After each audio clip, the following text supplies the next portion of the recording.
পশ্চিমবঙ্গেই ঘটে না, ভারতবর্ষের বিভিন্ন জায়গায় এইরকম ঘটনা ঘটে।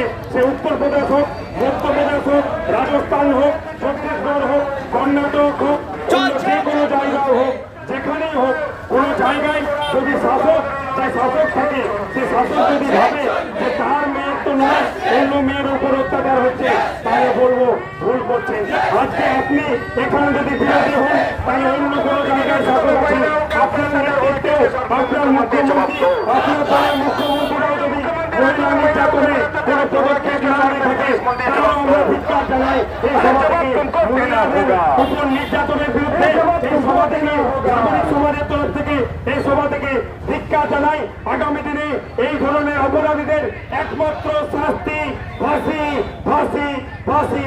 কলকাতা হোক বা যে কোনো রাজ্য হোক, আমরা ফাঁসি চাই, ফাঁসি চাই, ফাঁসি চাই।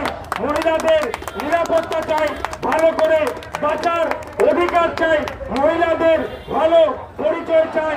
সে যে কোনো রাজ্যেই হোক, যে কোনো মুখ্যমন্ত্রীর নেতৃত্বেই হোক। আমার মা বোনেদের বিশেষভাবে ধন্যবাদ দেব না, ওরা এসেছে এবং আমাদের ভাইরা এসেছে।